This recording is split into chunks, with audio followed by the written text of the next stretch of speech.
Gênesis capítulo 17, versículo 1. Quando Abrão estava com 99 anos de idade, o Senhor apareceu a ele e disse: Eu sou o Deus Todo-Poderoso. Faça a minha vontade e seja íntegro. Farei uma aliança com você e multiplicarei grandemente os seus descendentes.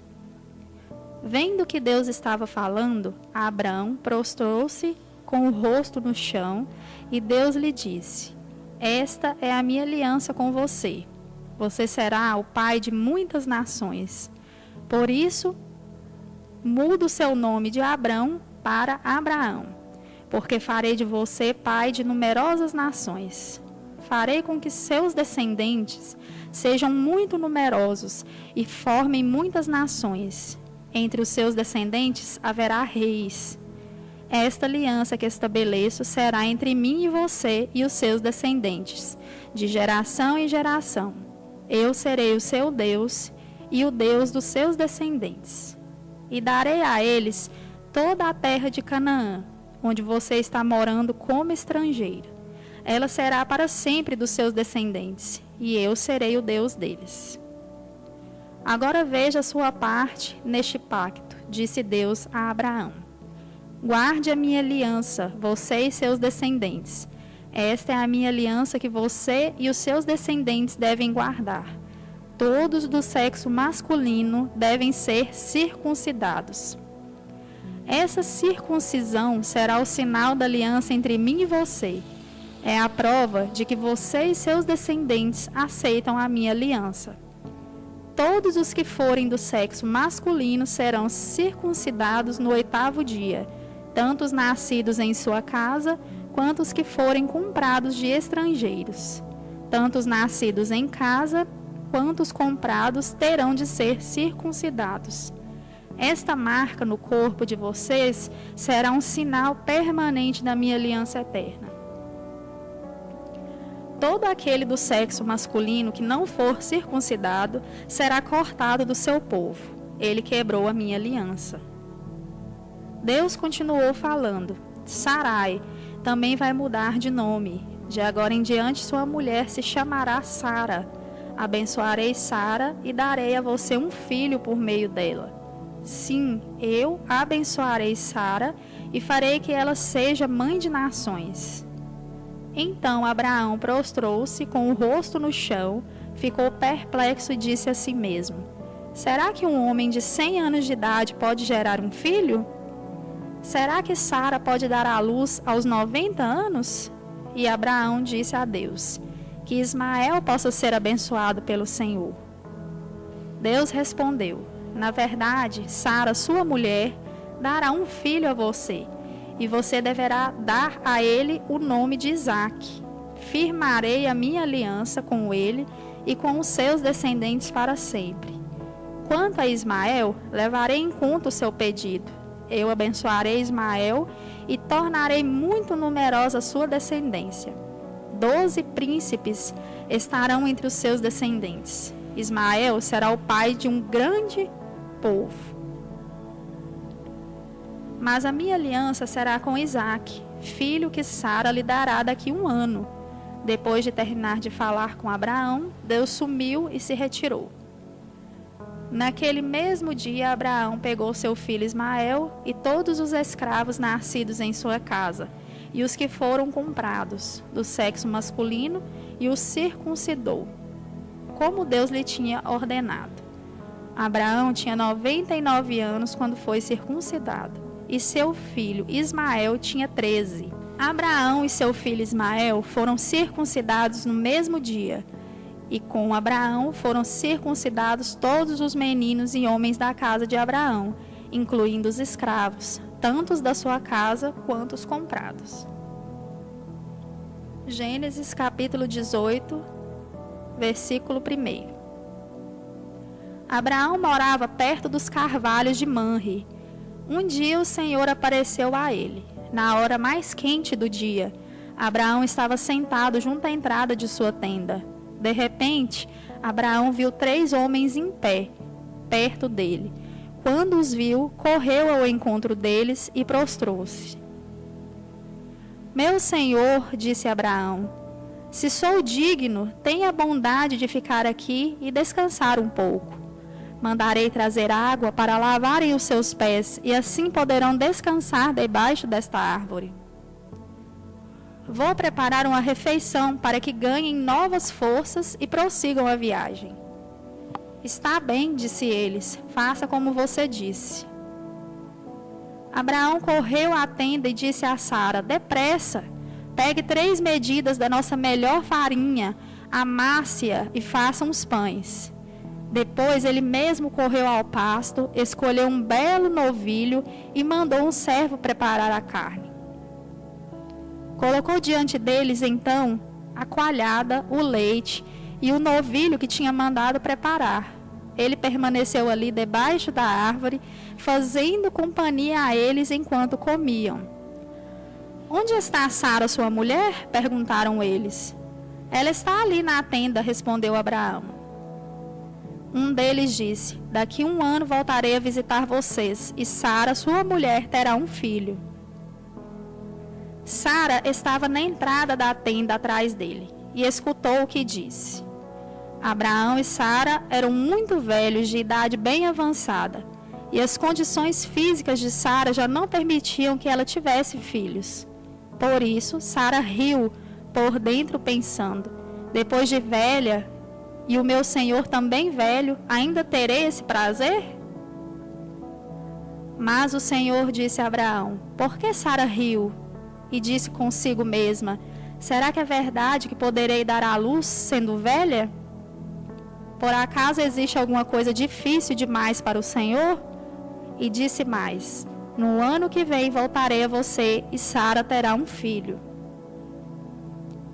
Ao ouvir isso, Sara ficou com medo. Ela mentiu dizendo: eu não estava rindo. Mas o Senhor disse a ela: não diga isso, você bem sabe que riu. Em seguida, levantaram-se e tomaram a direção de Sodoma. Abraão foi com eles até certa distância. Será que vou esconder o meu plano de Abraão? Perguntou o Senhor. Abraão será o pai de uma grande nação. Além disso, ele vai ser instrumento de bênção para todas as nações da terra. Pois eu o escolhi para que ordene aos seus filhos e descendentes que o sigam, a fim de guardar o caminho do Senhor, fazendo o que é justo e bom, para que eu faça por Abraão tudo o que lhe prometi. Disse mais o Senhor: chegaram até mim as acusações contra Sodoma e Gomorra. A queixa contra o pecado daquelas cidades é tão grave que descerei até lá para ver se as acusações são de fato verdadeiras ou não. 2 daqueles homens foram para Sodoma, mas o Senhor ficou mais um pouco com Abraão.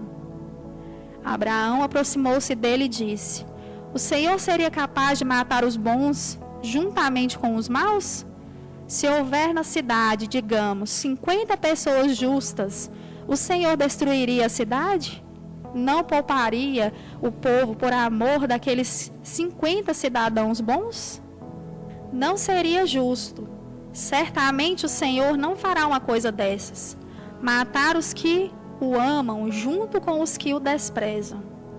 Fazendo assim, estaria igualando os justos com os injustos, os bons com os maus. Claro que não faria isto. Não é justo o juiz de toda a terra? O Senhor respondeu: se eu achar 50 justos em Sodoma, não destruirei a cidade por amor a eles. Abraão voltou a falar: sei que sou pó e cinza, mas comecei a falar ao Senhor e devo continuar. E na hipótese de faltarem 5 para completarem os 50 justos, por causa desses 5 que faltaram, o Senhor destruiria a cidade? Deus disse: não destruirei a cidade se achar nela 45 justos. Abraão falou de novo: e se achar ali 40 justos? O Senhor respondeu: a cidade não será destruída por causa dos 40. Abraão insistiu: peço que tenha paciência, Senhor, se forem 30 os justos. O Senhor respondeu: se encontrar 30, não a destruirei. Abraão prosseguiu: Sei que estou sendo ousado, mas por favor, e se apenas 20 justos forem encontrados ali?" O Senhor respondeu: "Não destruirei a cidade por amor aos 20. Disse por fim Abraão: "Não fique irado, Senhor, se lhe falar só mais uma vez. E se forem encontrados apenas 10 justos?" O Senhor respondeu: "Não destruirei a cidade por amor aos 10. Quando acabou de falar com Abraão, o Senhor se retirou e Abraão foi para casa. Gênesis 19, capítulo 1. Ao anoitecer daquele mesmo dia, os 2 anjos chegaram à entrada da cidade de Sodoma. Ló estava sentado à entrada quando os avistou. Ele se levantou, correu para recebê-los. Prostrou-se com o rosto no chão e disse: "Senhores, venham à minha casa. Lá vocês poderão lavar os pés e passar a noite. Amanhã cedo poderão seguir viagem." Eles, porém, responderam: "Não, passaremos a noite na praça pública." Mas Ló insistiu muito e eles acabaram aceitando o convite. Ló ofereceu a eles um banquete, mandou preparar pães sem fermento. E eles comeram. Quando estavam se preparando para dormir, vieram todos os homens de Sodoma, tanto jovens como velhos, e cercaram a casa. Eles gritaram a Ló: "Traga para fora os homens que estão aí. Queremos ter relações com eles." Ló saiu da casa depressa, fechou a porta atrás de si e disse aos homens: "Por favor, meus irmãos, não façam essa maldade. Escutem, tenho 2 filhas virgens. Eu as entrego a vocês para que façam com elas o que quiserem.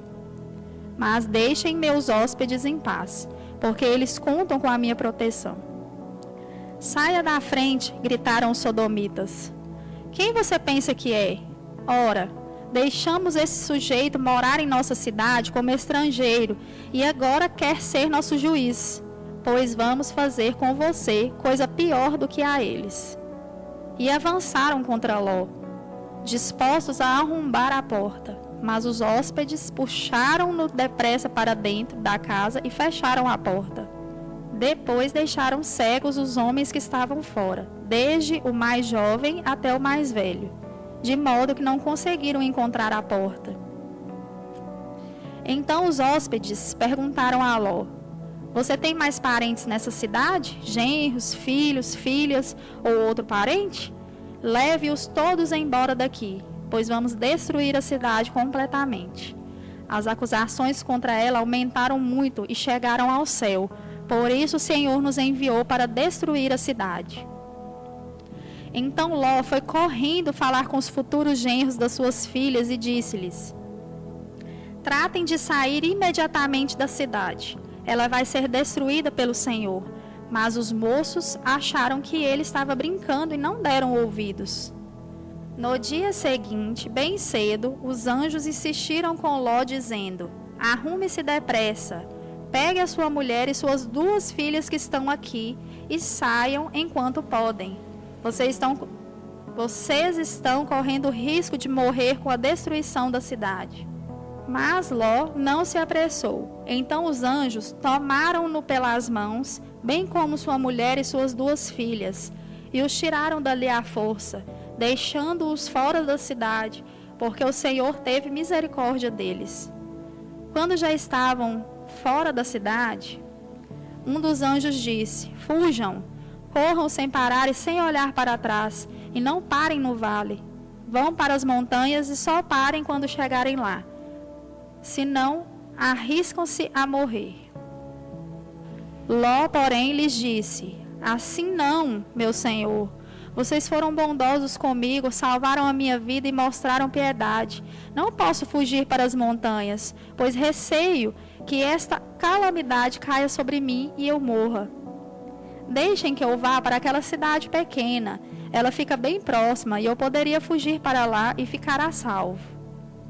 "Está bem", disse o anjo. "Aceito mais esse seu pedido e não destruirei aquela cidade. Mas vá depressa, porque não posso fazer nada enquanto você não chegar lá." Desde então, aquela vila foi chamada Zoar. O sol já estava aparecendo no horizonte quando Ló chegou a Zoar.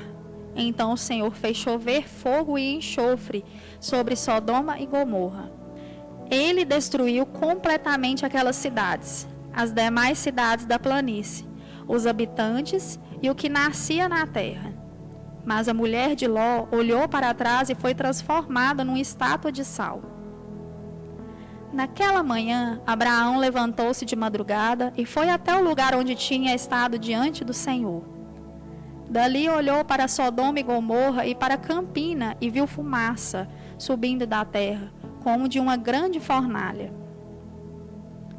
Quando Deus destruiu as cidades da planície, lembrou-se de Abraão e tirou Ló daquela região.